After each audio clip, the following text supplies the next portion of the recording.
Bonjour mesdames, voilà, très heureux de vous retrouver. C'est vrai on n'a pas pu se voir la semaine dernière parce que c'était lors du mois de Shavuot. Voilà, on se souhaite de toujours être là, présente. On souhaite aussi à toutes les dames qui veulent participer à SEM 19. On se trouve aux 4 rues de Thionville, dans les locaux de Torah Tenu à Kedosha. De Torah Tenu, Torah Tenu, Torah Tenu. Alors, on va traiter de la parachute cette semaine, c'est parachute Baralotecha. C'est marqué dans la paracha, au début de la paracha de Balotera, c'est marqué Vaidaber Hachem el Moshe les Morad. Hachem a dit à Moshe en disant Daber el Aaron, parle à Aaron, va Martha Elav et dis-lui. Donc Hachem ne s'adresse pas directement à Aaron, il va s'adresser à Moshe qui lui va s'adresser à Aaron à Cohen. Et c'est marqué, il va lui dire Va Martha Elav, Be'alotecha tenerot, lorsque tu feras monter les nerot, les flammes, c'est-à-dire quand tu allumeras les flammes, El Moul Pena Menorah, Yeru Shiva Tanerot. Donc face à la Menorah, Yahiru Shivat Nerot éclaireront 7 Nerot. Il y avait 7 branches sur le candélabre, n'est-ce pas? Et donc il avait pour mitzvah Aaron à Cohen d'allumer les flammes du candélabre. Voilà, les flammes de la menorah.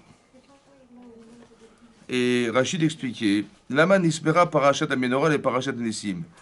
Vous savez que dans la Torah, il y a il y a une logique de proximité des sujets qui sont traités. Vous savez? Donc on n'a pas traité les sujets en fonction de la chronologie historique des événements, mais en fonction des enseignements qu'on en tire. D'accord? C'est pas toujours dans l'ordre historique. Mais par contre, c'est dans l'ordre de logique pour tirer des enseignements dans la Torah. Et là, c'est marqué que la Parashat Nassau, elle se termine en parlant de tous les chefs de tribus qui ont apporté des sacrifices, d'accord? Pour inaugurer l'autel qui se trouvait dans le Mishkan. Comment? Sauf Aaron. Et là-bas, c'est marqué que tout le monde a été invité à venir apporter son corban, n'est-ce pas? Ils se sont même empressés eux-mêmes, qui n'avaient pas participé volontairement à la construction du Mishkan, bien qu'ils ont apporté des pierres précieuses qui étaient d'une valeur exceptionnelle. Mais ça a été cité à la fin de tous les éléments qu'on a apportés dans le Mishkan. Pourquoi? Parce qu'on voulait que les gens soient enthousiastes à apporter. Vous voyez, il fallait que ça soit une nidvat libo, c'est-à-dire qu'on donne avec son cœur. Ils ont demandé aux gens, apportez ce que vous pouvez, nous on apportera le reste. Donc ils ont un peu de façon nonchalante, ils ont dit apporter.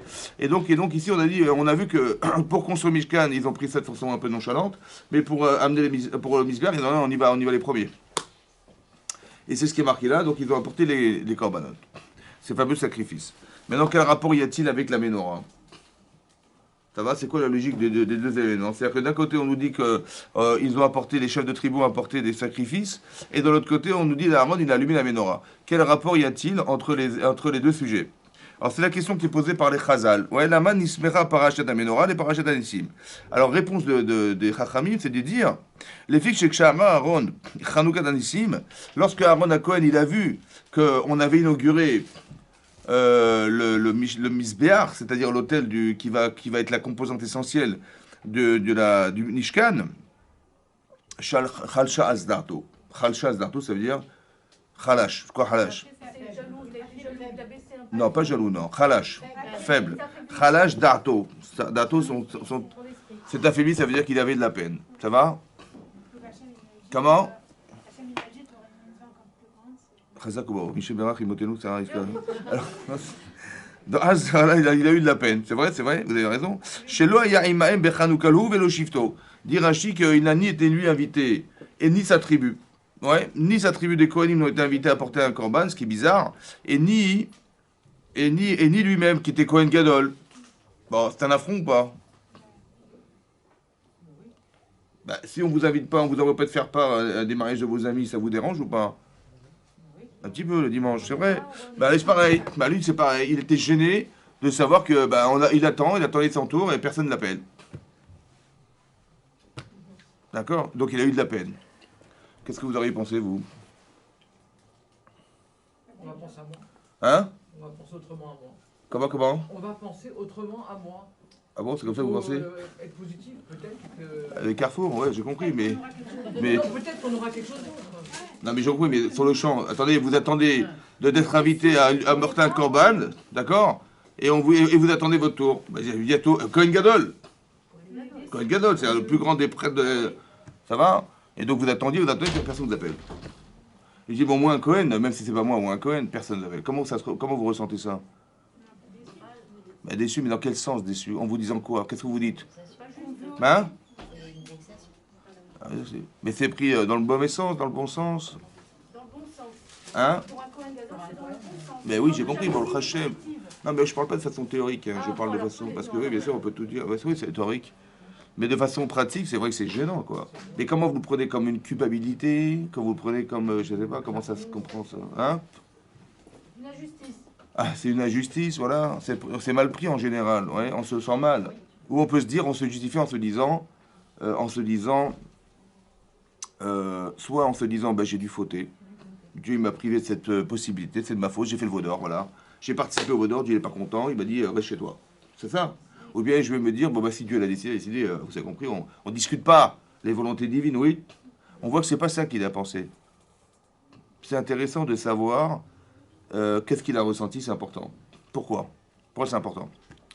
Parce que je vais vous poser la question, ça vous dérange de savoir pourquoi on lui a donné la Ménorah ou pas à Aaron Cohen? Si la Torah avait dit simplement, bon, bah, les chefs de tribu, ils ont amené leur corban, et Aaron Cohen, il a eu la Ménorah. Basta, c'est vrai.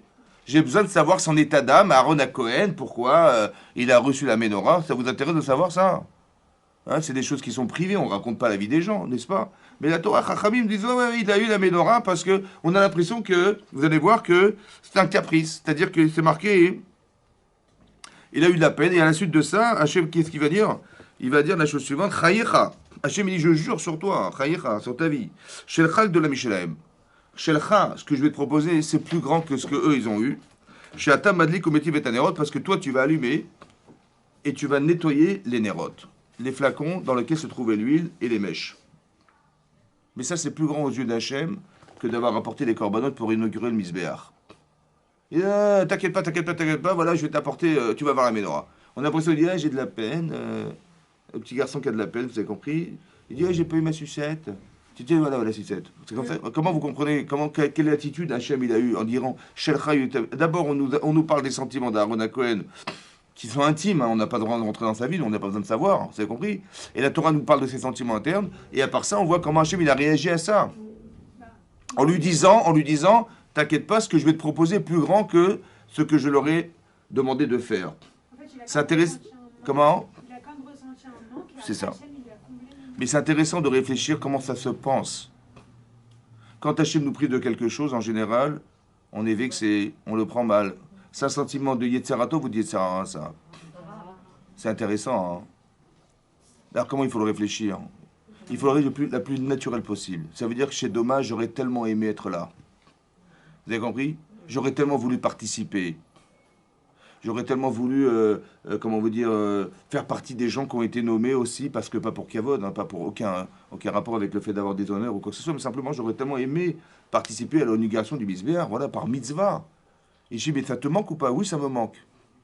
Je vais vous dire une chose claire. Entre nous, s'il n'avait pas eu de peine, il aurait eu la Ménorah ou pas? Hein? Dites. Il aurait eu.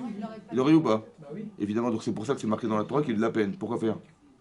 S'il aurait de toute façon eu, à quoi ça sert de nous raconter qu'il aurait eu de la peine? À quoi ça sert? Parce que de toute façon, il aurait eu. Attends, est-ce qu'on a besoin de vous raconter dans la Torah un sentiment personnel qui n'engage en rien? Puisque de toute façon, il aurait eu la Ménorah. C'était nécessaire de le dire ou pas? Logiquement. Non, c'est pas nécessaire. Donc, c'est parce qu'il a eu de la peine qu'il a eu la Ménorah. Et s'il n'avait pas eu de peine, il aurait eu Il aurait eu quand même. zéro. Chazak ou Balour. Zéro, il aurait eu. Zéro, il aurait eu. Mais c'est normal, pourquoi? Pourquoi c'est normal? Parce que Hachem, il ne va pas combler quelque chose qui n'est pas comblé. Qui n'est pas à combler. C'est parce que j'ai un vide qu'Hachem, il me propose quelque chose, mais s'il n'y a pas de vide, il veut bien me donner, mais il ne peut pas, parce que j'ai pas envie. Vous avez compris ça? Mais il aurait donné à qui alors? Mais c'est pas mon problème. Je vais vous dire même mieux que ça. Il a fait exprès Hachem de ne pas l'inviter. Ça va? Il a fait exprès Hachem de ne pas l'inviter. Vous avez compris pas? Pourquoi? Pour qu'il ait la peine de ne pas avoir reçu cette mitzvah, et Dieu, c'est pas grave, je vais te la remplacer par un autre. Mais si t'as pas de peine, on peut rien te donner. Si t'as pas envie, on peut rien te donner. Il a fait exprès Hachem. Bien sûr qu'il a fait exprès. Il a fait exprès pour l'inviter. Ni lui ni son chef. Il dit, et pourtant. C'est-à-dire que de là, on en voit que, quand est-ce que vous savez que vous avez construit une mitzvah ou vous ne l'avez pas construite? Quand je dis construite, c'est-à-dire qu'elle est en vous, la mitzvah. Ou elle est extérieure à vous. Quand est-ce que vous le savez? Quand on va vous manquer de vous donner ce que vous espérez, et ça va vous déranger ou pas? Si ça vous dérange pas, c'est qu'il n'y avait rien. Et si ça vous dérange, c'est que vous aviez quelque chose, un attachement à la chose. Et c'est un révélateur de construction humaine que de nous priver des fois des choses.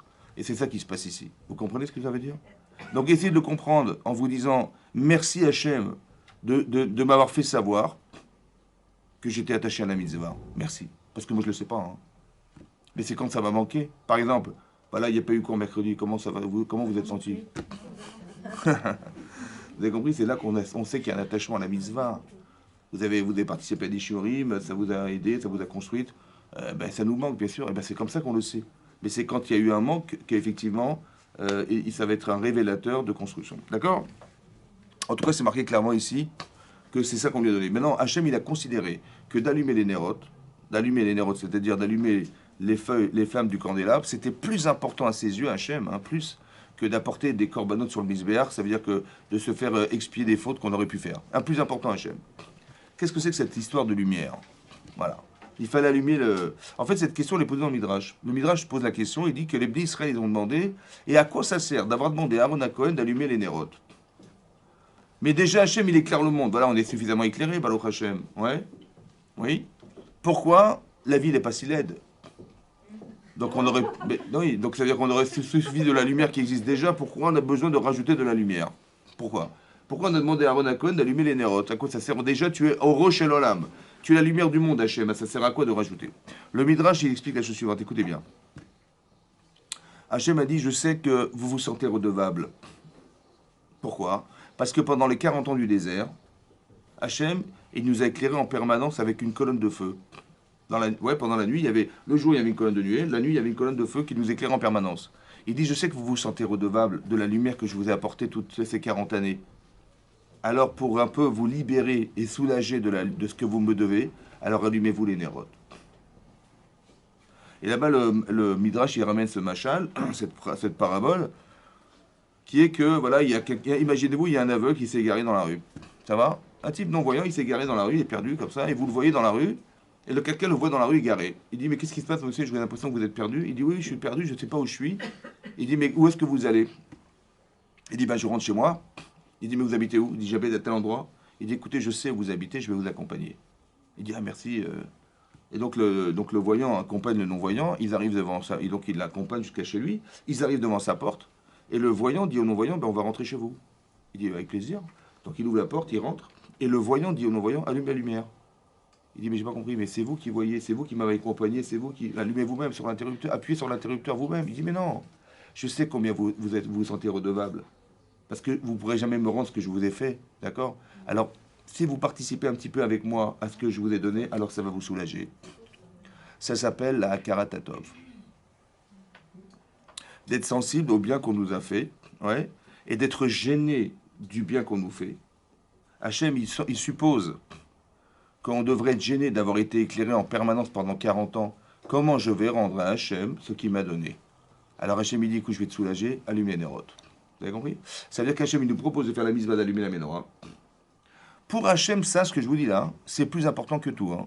Parce que Shelchak de la Mishenaim, il a dit à Hachem, à Aaron, ça, pour moi, c'est plus important que tu allumes les nérotes, pour que les gens s'interrogent et qu'ils comprendront ce principe de reconnaissance du bien qu'on leur fait et de se sentir redevable. Et comme je suis redevable, alors je me sens le devoir de rendre ce que, au moins, je rends la monnaie de ce que j'ai reçu. Évidemment, on n'arrivera jamais à rendre ce qu'on a reçu. Hein.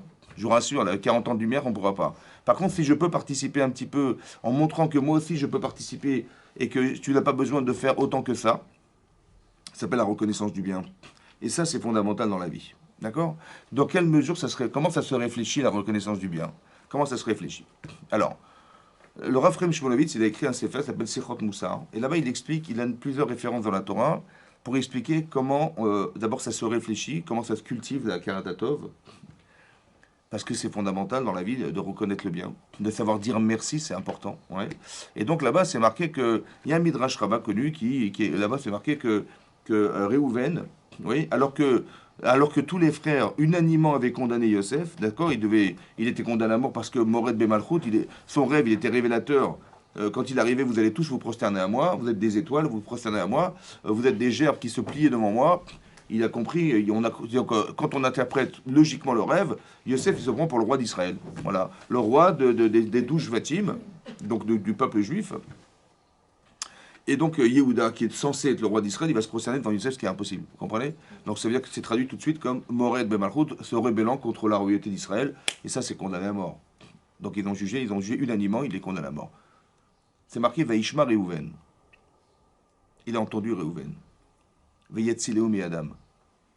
Il a été le sauver de leurs mains. Et donc il a absolument essayé de le sortir de là. D'accord? Demande le Midrash, Vaishma Reuven. Mais qu'est-ce qu'il a entendu pour pouvoir réagir? Aller à l'encontre de ce qu'il avait décidé au départ. Il avait décidé de le condamner à mort, oui ou non? Il a dit non, je vais le sauver. Mais qu'est-ce qui a fait, qu'est-ce qui a pu faire que Reuven, il a pu changer d'avis à ce point extrême, c'est-à-dire de passer d'une condamnation à mort à lui sauver sa vie, hein. Il dit parce qu'il a entendu le rêve de Yosef. Yosef, il a rêvé de 11 étoiles. C'est-à-dire que Minash Shamaïm, il y a 11 étoiles qui brillent dans le ciel. Les 11 étoiles sont évidemment les 11 frères. Et là-bas, c'est marqué que Reuven, en fait, il avait fauté. Quelle faute il avait faite? Après la mort de Rachel, nous dit la Torah, après la mort de Rachel, Yaakov qui dormait dans la chambre de Rachel, il a décidé de déplacer son lit dans la chambre de Bilha, qui était la servante de Rachel. Et Reuven, il a vu ça, il a dit, mais c'est un affront pour ma mère Léa. Parce que déjà, Rachel, à ses yeux, était une concurrente, on va dire, entre guillemets, de Yaakov Avinu, de sa femme, de sa maman, pardon, de Léa. Il dit, en plus de ça, il a fait l'affront, non seulement de dormir dans la chambre de Rachel, du vivant de ma mère, du vivant de Rachel, et en plus de ça, hein, après la mort de Rachel, il a osé mettre son lit dans la chambre de Bilha, la servante de Rachel. C'est un affront pour ma mère.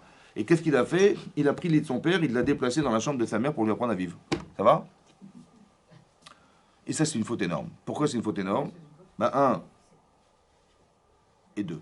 Deux erreurs. Première erreur, Il n'a pas de reconnaissance. il n'a pas de respect de son père. Non, mais c'est pas terme. Deux, il y a marqué que la Shekhinah résidait sur le lit de Yaakov Avinu. Il a simplement dépassé la Shekhinah. Vous avez compris ou pas? Yitzoué Allah, c'est marqué dans la paracha de Vayechi. Ouais, il est marqué Paraskavé Val Totar, et donc il s'est empressé de, comme un ruisseau qui a vite, qui n'a pas réfléchi avant de faire d'agir de la sorte. Yitzoué Allah, la couche d'Hachem, elle était présente là. Donc c'est-à-dire qu'entre guillemets, sur le lit de Yaakov, il résidait la Shekhinah. Et donc il a déplacé la Shekhinah, c'est très grave. Donc il sait qu'il a fait une grande faute. Et le jour, et donc à l'heure où on a dû vendre Yosef, esclave, Rachid, bizarrement, il dit qu'il n'était pas présent. Au moment de la vente, il n'était pas là. C'est pour ça que quand il est arrivé après coup, il s'est rendu compte qu'il a vu que le puits était, dans lequel on l'avait mis était vide. Il a déchiré son vêtement en pensant qu'il était mort. Ça va? Mais pourquoi il n'était pas là? Rachid donne deux explications. Deux explications. Il faisait kiboud avaim. Ils honoraient leurs parents à tour de rôle, dit Rachid. Et deuxièmement, il était en train de faire teshuva sur la faute qu'il avait faite d'avoir déplacé l'île de son père. Ça va? Pourquoi ces deux choses-là? Kiboud avaim. Parce que si manifestement il a pris l'île de son père sans consulter son père, c'est que il ne respectait pas son père. Alors il dit, c'est ça ma faute. Comment je fais teshuva? Je ne veux pas dire, j'ai pas respecté mon papa, hein, c'est vrai. Non. Il faut que tu arrives à respecter la teshuva, c'est d'arriver à changer ta façon de penser. Parce que si tu ne respectes pas maintenant, c'est pas en regrettant de ne pas l'avoir respecté que tu vas la respecter. Vous comprenez? Ça va se répéter. Donc il faut absolument que tu nourrisses ce respect. Alors c'est ce qu'il a été faire. Et donc il a fait teshuva, c'est-à-dire la teshuva est comportementale, elle n'est pas seulement mentale, elle est comportementale. Quand tu dis voilà, j'ai fait des erreurs dans ma vie, mais j'ai compris, mais comment tu as réfléchi comment les éviter demain? Ça va? Alors il faut te comporter de cette manière. Alors c'est ce qu'il a été faire. Il a fait kiboud avaim. Il a été honorer son papa. Et le fait d'honorer son père, ça lui donne une certaine dimension, un certain poids, on va dire, à son père. Et dorénavant, avant d'agir, il va consulter son père. Au lieu de dire papa, mais qu'est-ce que tu as fait, j'ai pas compris, ouais, il a directement pris l'initiative de prendre son père et de le déplacer.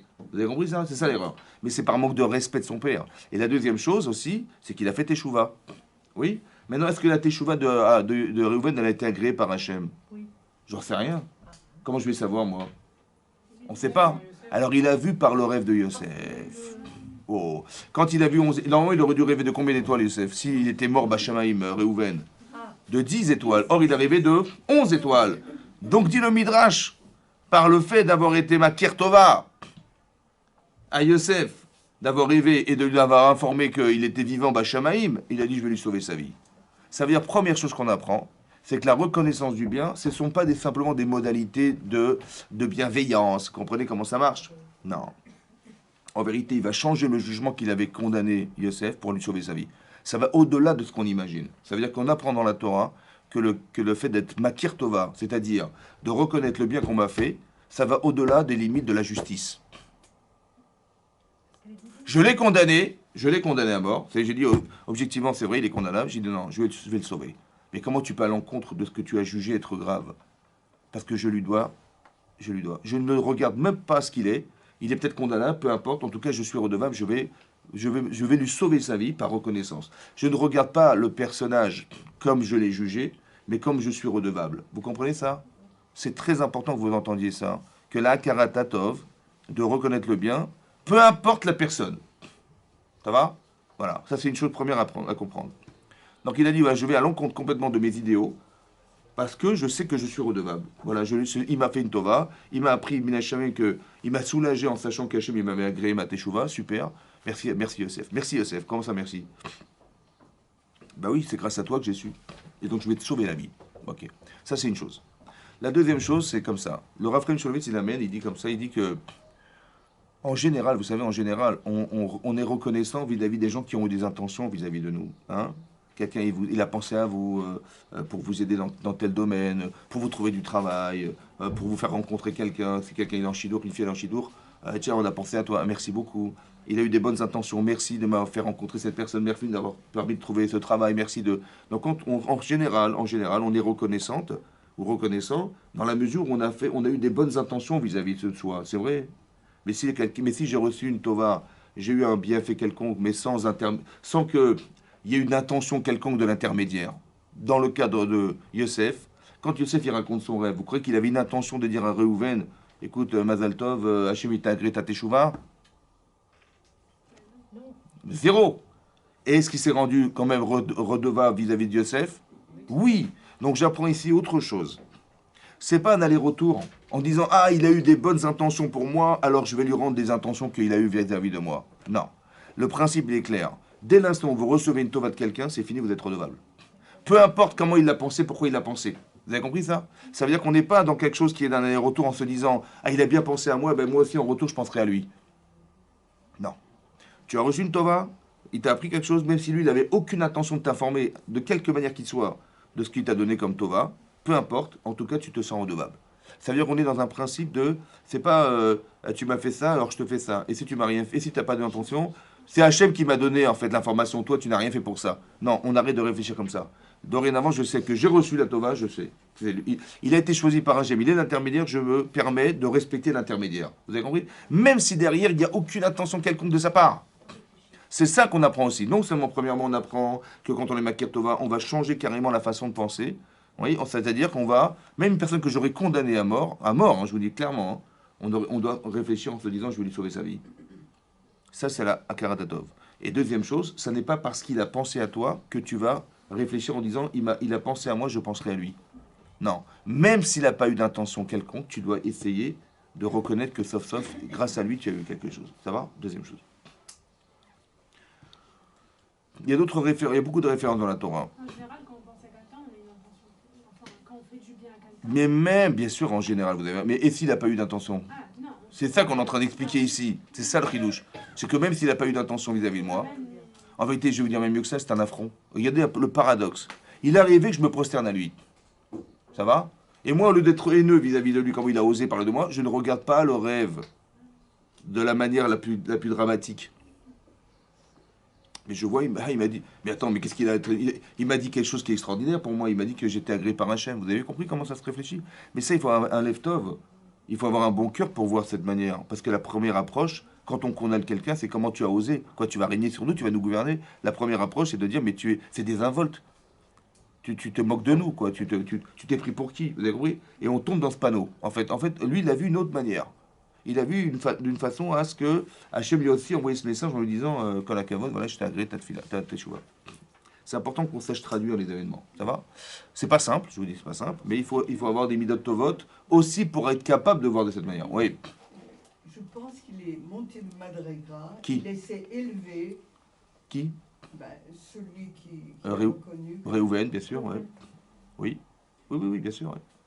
Oui, bien sûr qu'après le fait de reconnaître le bien, c'est sûr qu'on a évolué, c'est sûr et certain. On est toujours en train d'expliquer le phénomène de la Karatatov. Après, qu'est-ce qu'on devient parce qu'on est reconnaissant, c'est autre chose. Mais je parle simplement de comment je reconnais. Il y a des gens qui ne vont pas évoluer, non pas parce que, comme vous dites, ils vont évoluer parce qu'ils ont appris à reconnaître le bien, mais simplement parce que le fait d'avoir simplement compris les mécanismes. Ça va? Quand est-ce qu'on reconnaît? Combien on doit reconnaître? Dans quelle mesure on reconnaît le bien? C'est important. Ça veut dire qu'il a su dire merci à Yosef. Vous avez compris ou pas? Et ça renvoie à une autre question en vérité, parce qu'on se dit, mais il y a des gens, vous allez leur rendre service. Ouais. Et comme une fois, une dame, elle m'a dit, vous savez, il y a une famille qui est venue dans notre ville, dans la région parisienne. Ils étaient perdus. Hein. C'est-à-dire, ils venaient, ils n'avaient rien du tout. Ils venaient, ils ont tapé à ma porte, une famille comme ça. Bon, je me suis débrouillé, j'étais à la mairie, j'ai réussi à leur obtenir un appartement. Ensuite, je leur ai dit, écoutez, on va placer vos enfants dans les écoles. Ensuite, je sais pas moi, elle a pu trouver du travail à son mari, etc., etc. Beaucoup de choses elle a fait pour nous. Et vous croyez qu'ils m'ont envoyé une petite carte de Shana Tova? Merci beaucoup, madame. Zéro. Bon. Je lui ai dit, mais ils n'ont pas été reconnaissants. Il m'a dit, mais ça m'a beaucoup vexé parce que j'ai tellement fait pour eux, j'attendais quelque chose en retour, quand même, un petit merci, quoi, quelque chose, une Shana Tova, une petite carte de Shana Tova, quand même. Je lui ai dit, vous savez, madame, il y a des gens qui savent pas lire le bien. Ça va? Il y a des gens qui savent pas lire, d'accord? Ils savent pas lire, ils savent pas lire. Il y a des gens qui savent pas lire le bien, ils savent pas voir le bien. Alors je lui ai dit, mais c'est compliqué, comment ça marche? Alors je lui ai dit comme ça. En fait, le yesod de ce que je vous dis, il est marqué dans un Rashi. Parce que là-bas, c'est marqué que les Immaot, elles savaient qu'elles devaient avoir 12 enfants. Ça veut dire qu'il devait y avoir les 4 femmes de Yaakov Avinu, pas les Immaot, mais les 4 femmes de Yaakov Avinu, elles savaient, Rachid explique que Bénévoie, par prophétie, elles auraient 12 enfants. Elles étaient 4 femmes. Donc légitimement, elles ont dit de façon légitime, et 3 femmes chacune, 3 enfants chacune. C'est logique. Donc, comment ça s'appelle? Léa, elle a eu Reuven, elle a eu Shimon, elle a eu Lévi. Le 4e, elle a appelé Yehuda. Pourquoi? Parce que Oda. Yehuda, ça vient de Oda, qui veut dire remerciement. Elle a dit merci à Hachem. D'accord? Pourquoi? Parce qu'elle a dit, voilà, j'ai eu plus que ce que j'espérais avoir. Écoutez-moi bien. En tout cas, c'est ce qu'elle a dit. Elle a dit merci. Donc, quand est-ce qu'on dit merci et quand est-ce qu'on dit pas merci? On dit toujours merci. Non. Il y a marqué clairement. Elle a dit je devais avoir 3, et j'ai eu 4. Quand ça ne nous revient pas, Hein? quand ça ne nous revient pas, il faut être reconnaissant. C'est vrai. Mais quand est-ce que vous savez quand ça vous revient, quand ça vous revient pas? Je vais vous expliquer un truc. Un jour, vous avez fait un repas de folie à votre mari. Comme ça, oui. Vous avez fait un poisson de malade. Même pas en rêve, on aurait rêvé qu'il est. Et monsieur, il est là, il mange. Bon, il mange. Bon. Quand c'est pas salé, il vous dit oh, c'est pas salé. Et quand c'est bon, il vous dit rien parce que c'est bon. Ça va? Maintenant, vous lui dites mais pourquoi tu dis pas merci à ta femme? Il dit comment ça merci à ma femme et je me suis pas marié pour manger des sandwichs? Elle est bonne celle-là. Elle est bonne celle-là. Moi je travaille à la cuisine, évidemment qu'elle va me faire un plat de folie, évidemment. Ben si tu aimes ton mari, tu lui fais un plat de folie, c'est normal ou pas? Je lui dis ouais, c'est normal. Mais quand même, dis merci. Ben comment ça merci? Évidemment que je me suis marié pour que ma femme elle me faisait bon plat, je lui paye pas des cours de cuisine pour aller. Ben écoutez, quand même. Bon. Mais c'est vrai, c'est comme ça que ça se passe. Pourquoi il dit pas merci? Hein? Mais pourquoi c'est normal? C'est ça le problème. Mais pourquoi il reconnaît pas le bien? Parce que c'est sa manière de. C'est sa manière. Non, il faut comprendre ça, il faut comprendre. Hein? C'est un dû. Donc quand est-ce qu'on sait? Alors quand est-ce qu'on dit merci alors, puisque tout est dû? Ben c'est pas logique. Même quand c'est normal, c'est pas logique, puisque lui trouve que c'est normal. Ben c'est pas logique. Hein? C'est-à-dire? Mais comment je calcule, comment je réfléchis le manque? Elle a posé la question, mais comment je vais savoir? Elle a raison. Comment ça marche? J'ai compris. Mais nous, on est en train d'expliquer un phénomène que les gens n'acceptent pas. Un mari, il va dire, mais si je me suis marié, c'est pas pour manger des choses simples. Évidemment que j'attendais de toi que tu me fasses plaisir. Pour moi, c'est normal. Ça fait partie d'une logique de couple que tu me fasses des plaisirs, c'est normal. C'est vrai ou pas? Mais il va pas dire merci. Quand ça va pas lui plaire, il va dire pardon, je suis désolé, c'est pas ça que je voulais. Ça va? Mais quand c'est bon, il va dire, il va pas vous dire merci. Pourquoi il dit pas merci? Je comprends pas pourquoi il dit pas merci.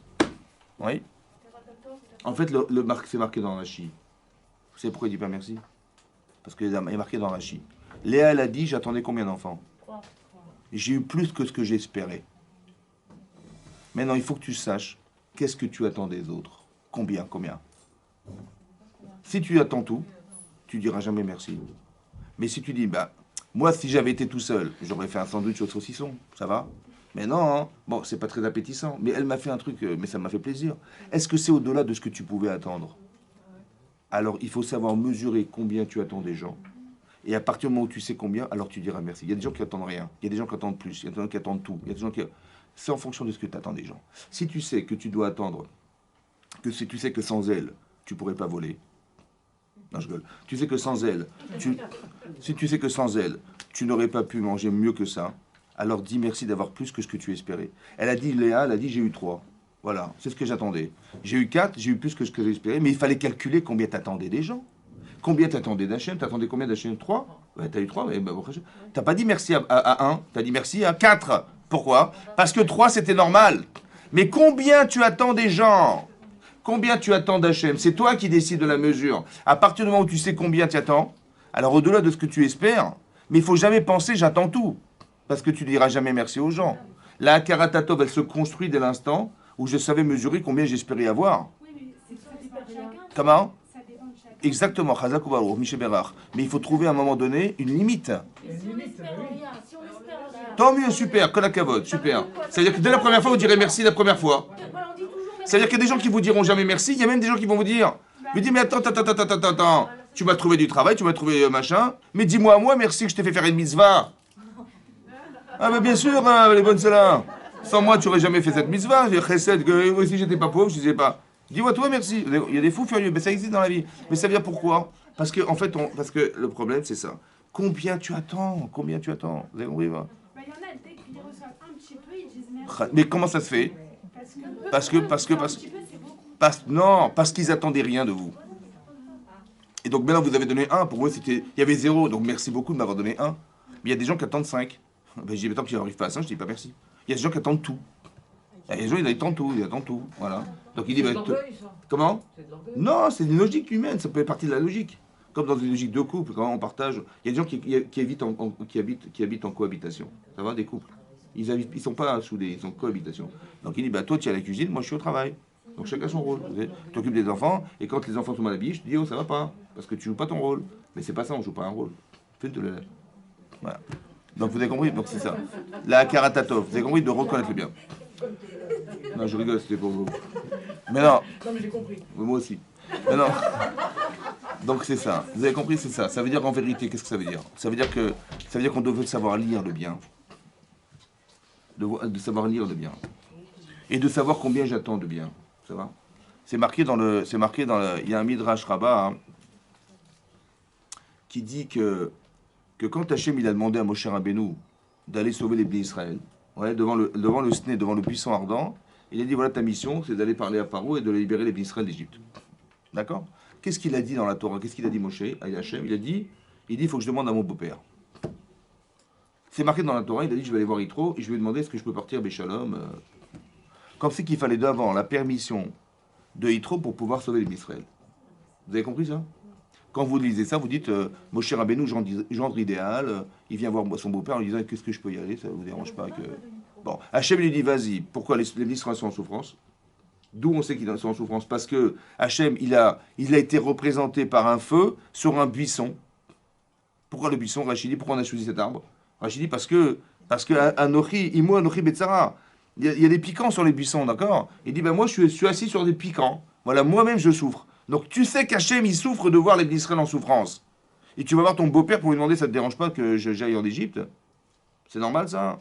Mais chaque seconde que tu vas perdre à aller le voir, ça va faire que la souffrance va durer, et la souffrance d'Hachem autant que la souffrance des Israël. Il y a peut-être des gens qui vont mourir parce que tu as été perdre ton temps à aller te demander. Comment ça se fait qu'il a été demandé la permission? Ça va, vous avez compris ça? Pire que ça, qu'est-ce qu'il avait à perdre de ne pas y aller? Parce que manifestement, s'il a été, c'est qu'il aurait perdu de ne pas y aller.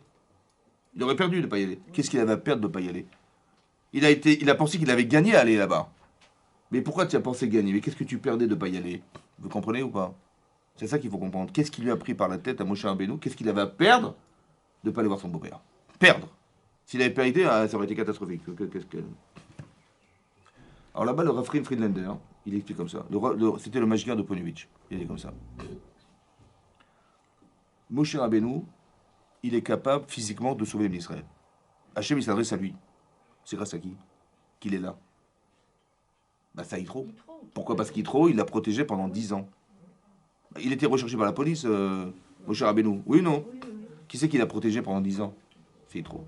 Maintenant, écoutez-moi bien. Est-ce que ça ne veut pas dire que si maintenant Hachem, il a choisi Yitro pour me protéger, et que grâce à lui, maintenant, je peux physiquement aller sauver les Israël, qu'il n'a pas un pourcentage dans le sauvetage des Israël? Ça veut dire comme ça. Ça veut dire comme ça. Si je pars seul, Hachem, il m'a demandé, il m'a dit à moi d'y aller. Une mitzvah, mais une mitzvah extraordinaire, on est bien d'accord. C'est une mitzvah, vous avez compris, vous êtes les personnes qui vont sauver le petit Israël de la souffrance, du charbon de Israël pour les amener au Matan Torah et les amener à rentrer en Israël. C'est une mitzvah énorme ou pas? Moi, je pourrais être absorbé par ce désir, autant que je me dis, mais il s'adressait à moi, Hachem, et donc il n'y a que moi qui vais y aller. C'est vrai ou pas? Regardez la Hanava de Moshe Rabbeinu, il se dit, attends, si je suis là, c'est grâce à qui? C'est grâce à Yitro. Donc Hachem, est-ce qu'il considère que je dois tenir compte du fait que Yitro il m'ait sauvé ou pas? Parce que sinon, pourquoi Hachem il a eu besoin de lui? Vous avez compris pas? N'est-ce pas que Yitro il a une part dans le pourcentage du sauvetage? Or, si je ne vais pas le chercher, il me demande est-ce que je peux y aller? Est-ce que tu veux t'associer avec moi à la mitzvah? Il va y aller. Il va pas. Ici, il a été Moshe Rabbeinu entre guillemets. Il avait été voir Paro. Il aurait échoué, c'est sûr et certain. Je vous dis d'avance.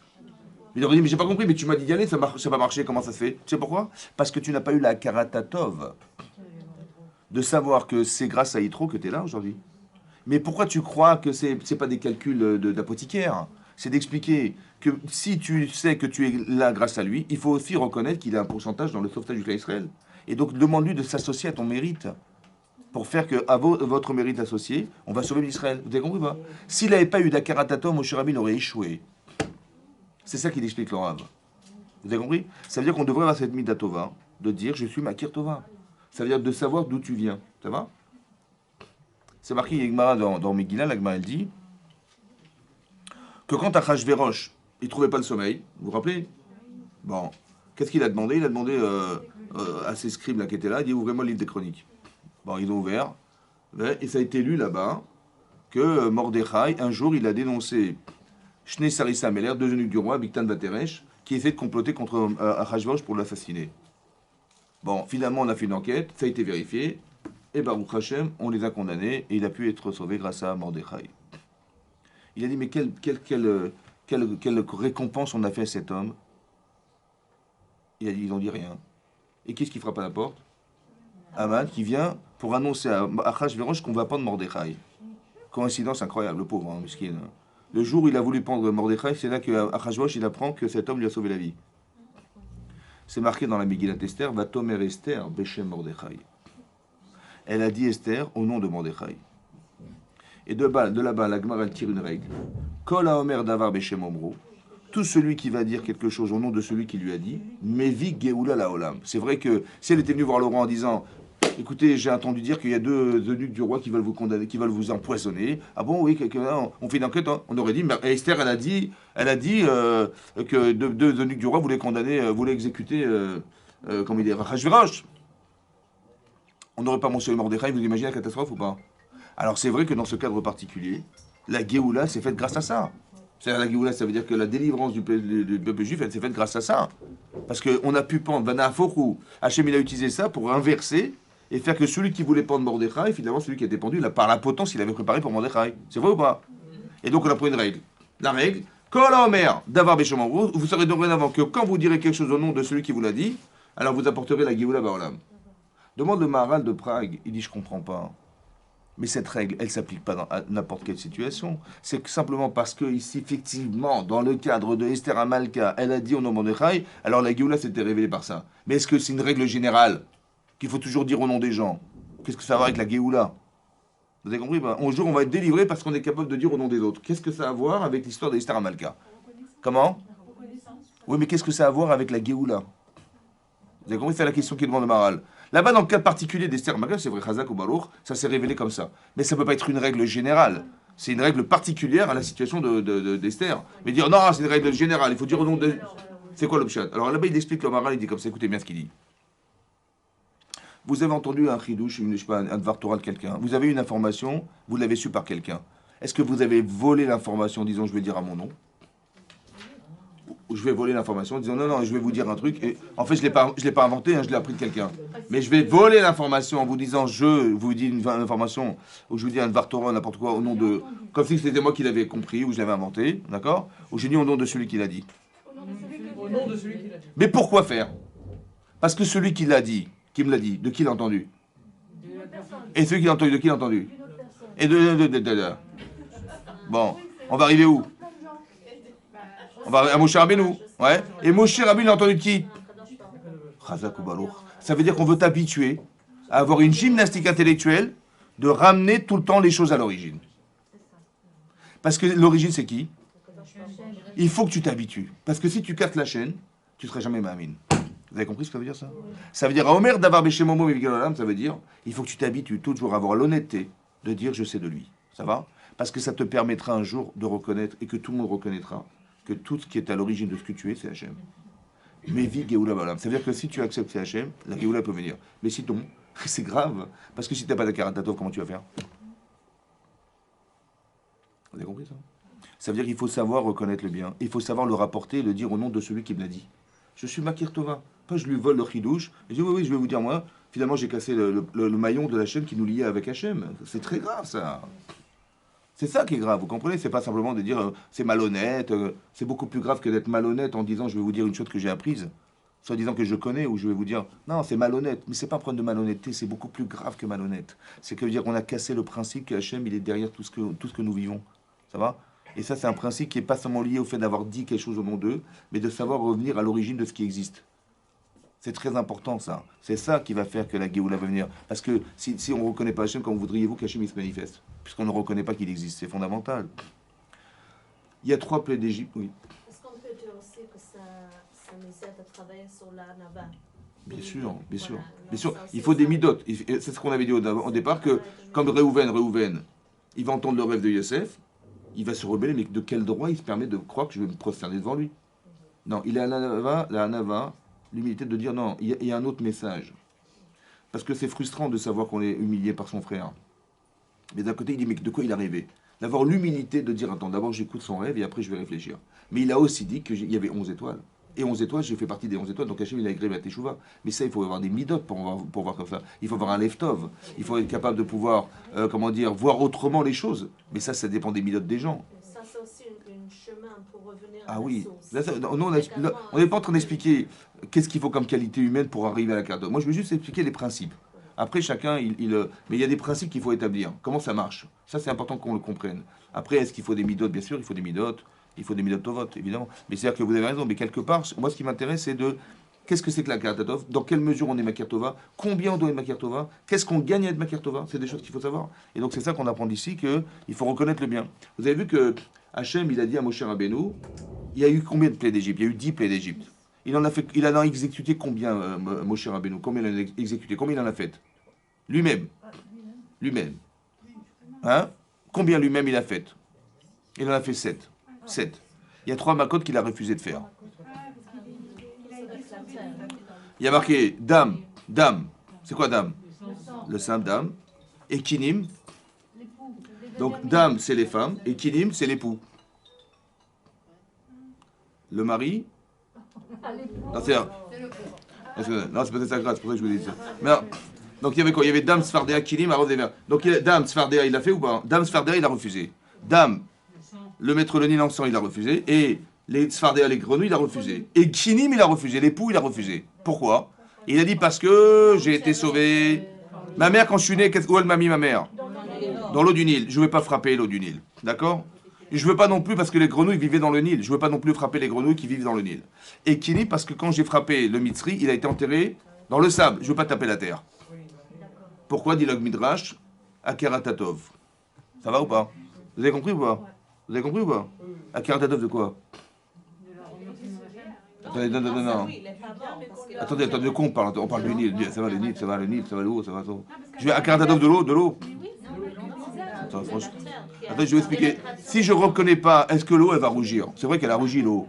Mais est-ce qu'elle va se vexer, l'eau, que je n'ai pas reconnue? C'est quoi ce principe de... Mais tout... Je vais dire mieux que ça. Le Nil a été créé pour qui? Pour toi. La terre a été créée pour qui? Alors c'est bon, ça va, khlas. Ça va? J'ai pas besoin d'avoir de reconnaissance de ce que Hachem a créé pour moi quand même. Merci. Non mais vous avez compris ce que je veux dire? Si je transgresse le fait de frapper, je vais faire un commandement d'Hachem. Hachem m'a dit prends ton bâton, tape le Nil. Ben, je vais faire ce qu'il m'a demandé, non?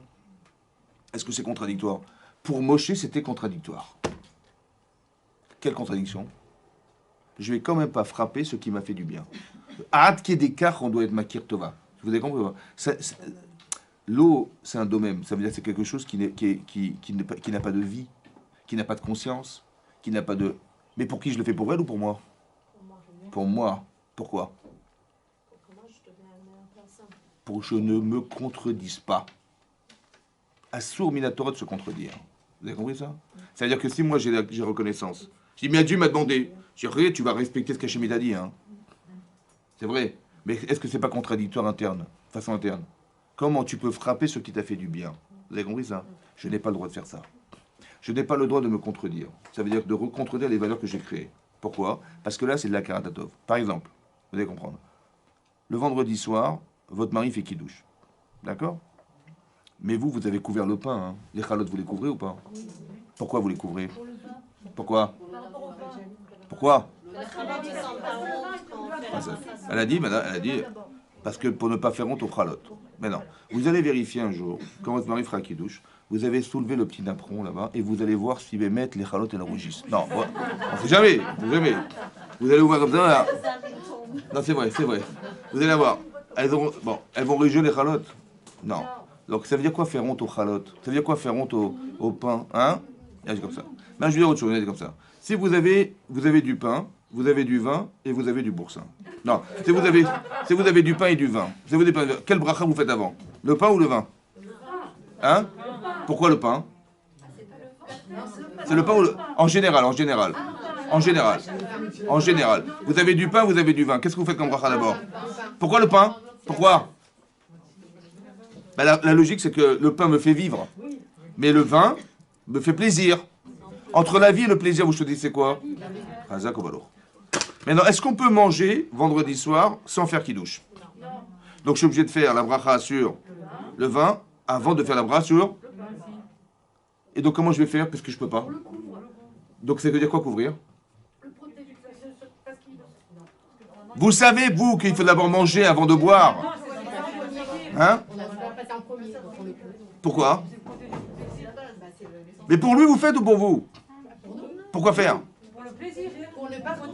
Pour ne pas contredire des principes de vie. D'abord, je dois vivre, après je prends plaisir. Mais je ne vais pas prendre plaisir avant de vivre. Ça va? Donc je vais boire le vin, devant le pain. Mais vous avez compris, c'est pas le pain qui va rougir, c'est moi qui devrais rougir. Ça va? Donc de rougir, de savoir que je suis en train de me contredire. Ça veut dire que je n'ai pas le droit de me contredire. Les chazal ont dit ne te contredis pas, donc cache le pain. Mais tu sais que sous le pain, il y a le vin, sous le napperon, il y a le pain. Tu le sais ou pas? Mais il ne faut pas que tu le vois. C'est le fait que de ne pas le voir, ça suffit pour ne pas contredire ce que tu sais. Ça veut dire que Chachamim t'ont demandé de ne pas contredire des valeurs. Tu as des valeurs dans ta tête, ne les contredis pas. Ça va? C'est pareil. Tu sais que toi, tu sais que tu dois tout au Nil. En vérité, tu dois tout au Nil. Je dois rien au Nil. Mais lui, Moshe Rabbeinu, il voulait absolument être propre et naquis dans cette valeur de Karatatov. Mais jusque-là, je n'accepte pas. Par exemple, quand Hachem va lui dire dans Parashat Matot, il va dire à Moshe, écoute, les Bnei Israël, ils se sont corrompus avec les femmes de Midian. Baal Peor. Va Nikom Nikmat Hachem. Va venger Hachem. Il a été ou pas? Bizarrement, il n'a pas été. Il a envoyé l'armée. Pourquoi il n'a pas été? Parce qu'il a été là-bas à Midrashi, parce qu'il a été sauvé par un Midian. Qui c'est qui habite à Midian? Mais Yitro. Il dit, même le pays de Midian, il a dit, je ne veux pas y aller, je veux pas aller faire la guerre. Mais d'où il a su qu'il ne fallait pas? Parce qu'il a su à cause de la Karatatov. Mais est-ce que vous comprenez que c'est un truc de fou? C'est jusqu'où on doit être Makir Torah? Comment? Mais non, vous avez compris, c'est jusque là on doit être Makir Torah. C'est-à-dire qu'on doit faire attention d'avoir de la reconnaissance. Très important. Ça veut dire que on voit que Moshe Rabbeinu, c'était important qu'il fasse. Pourquoi c'était important la Karatatov? Parce que le moteur, je pense que le moteur de la Avodat Hashem, je voulais bien le moteur de la Avodat Hashem, c'est la Karatatov. Hashem, il a créé un monde fantastique, qui est juste incroyablement adapté à l'être humain. C'est vrai ou pas? C'est-à-dire que tous les manques que nous avons, ils sont comblés par ce que vous voyez autour de vous. Ça peut être de se nourrir, ça peut être la santé, ça peut être le plaisir, ça peut être tout ce que vous voulez. Tout ce qu'on a besoin d'avoir, tout se trouve sur la terre. C'est bizarre ou pas? Ça a été réfléchi ou pas? Mais est-ce qu'on y réfléchit franchement? On dit, ben, il y a un soleil, mais c'est normal. Il y a les nuages, c'est normal. Il pleut, c'est normal. Il y a le soleil, c'est normal. Il y a la nature, c'est normal. Il y a la végétation, il y a la nourriture. Mais tout ça, c'est normal. On s'est tellement habitué depuis qu'on est petit à voir tout ça qu'on n'a même plus la curiosité de savoir que c'est pas normal. Oui. C'est que lorsque ça nous manque, il y a une sécheresse, ou je sais pas, moi, il pleut pas. C'est là qu'on dit, ah, bah, tiens, on va prier pour qu'il pleuve. Mais vous comprenez qu'Hachem, il a fait exprès qu'il pleuve pas? Pourquoi? Et pour on puisse au moins reconnaître le bienfait qu'il a fait de faire pleuvoir. Si un jour quelqu'un il vous verse un seau d'eau sur la tête, ça va? Ça va vous tomber goutte à goutte ou ça va vous tomber sur la tête Hein? Mais nous, ça tombe goutte à goutte. La pluie, il y a des nuages, il y a combien de tonnes d'eau là-haut? Mais ça compte, ça va. Ça vous fait mal à la tête, ça va? Non, ça va, tout va bien. Ah oui, il faut un petit parapluie quand même, c'est vrai. Mais est-ce que ça tombe pas trompe d'eau sur la tête quand on reçoit un seau d'eau sur la tête? Il y a des milliers de tonnes de flottes qui vont tomber dessus. Mais Hachem, il a fait goutte à goutte, ça va, ça tombe bien, bah Hachem. C'est de dingue, quoi. La lumière, elle vous plaît, la lumière du soleil, ça va? Oui. Bon, c'est quand même à 150 millions de kilomètres. Il y a une étoile qui fait 110 fois la Terre et qui est à 150 millions de kilomètres de la Terre. Mais la lumière, elle est parfaite, hein. Franchement, quand vous voyez la lumière, on n'est pas agressé par la lumière. Quand le jour se lève, bah, il se lève doucement, doucement. Ouais. Elle tourne à quelle vitesse la Terre? À quelle vitesse elle tourne la Terre? Khazak ou Baruch, Khazak? Non, Khazak. Bah, si la Terre elle fait 45 000 km de diamètre et elle met 24 heures pour faire le tour, c'est qu'elle se déplace à 1790 km/h. Elle en faut des muscles hein, pour la tourner la Terre. Il en faut des muscles. Déjà un verre d'eau comme ça, j'arrive pas. Alors, vous imaginez la planète, elle tourne à 1790 km/h. Bah, pour faire 45 000 km en 24 heures, c'est la vitesse. Mais elle tourne régulièrement à cette vitesse?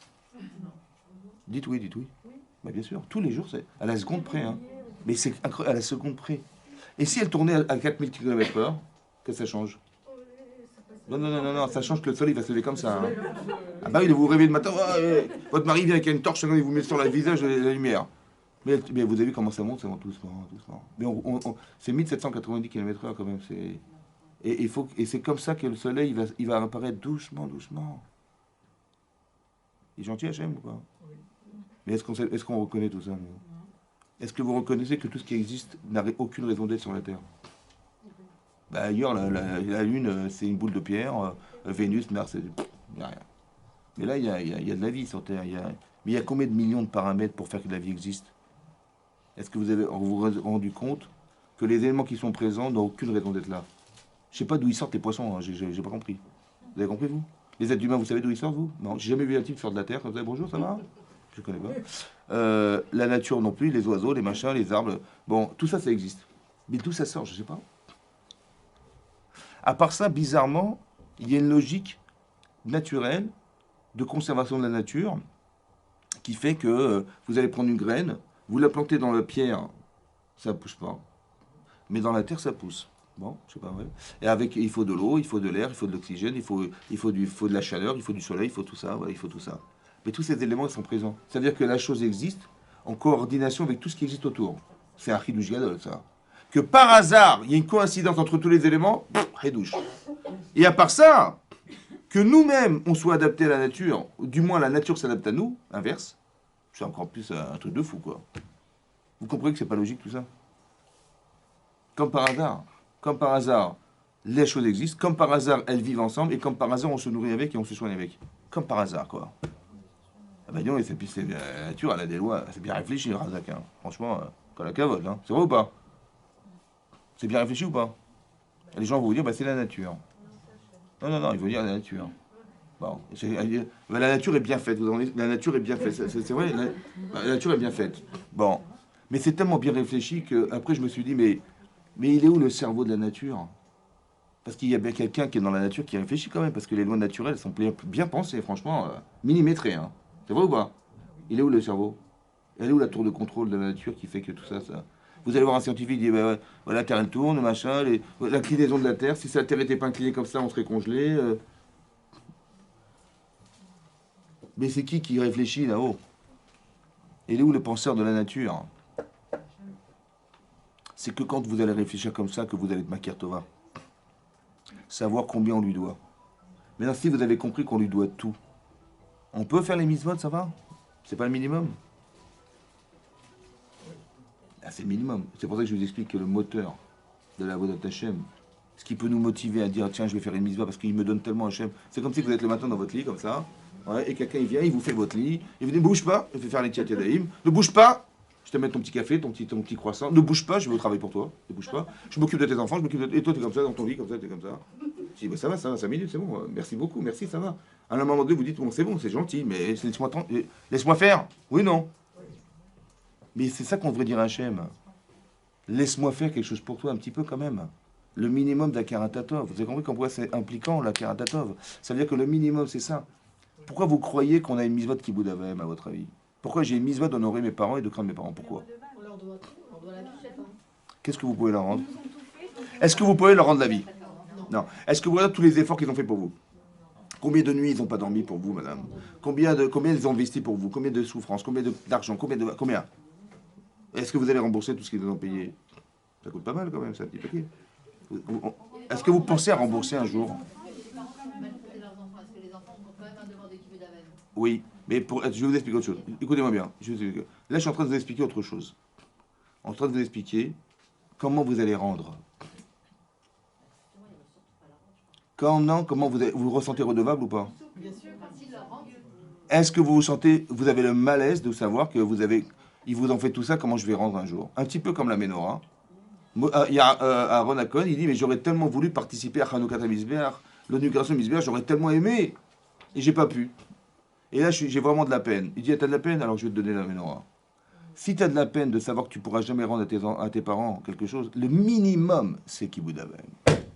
Au moins, et un peu d'intention vis-à-vis. Ils téléphonent, tu dis, oui, bonjour papa, bonjour. Pas que tu les prends, tu les fous dans un hospice de petits vieux, dire, bah écoute, c'est normal, attendez, c'est bon.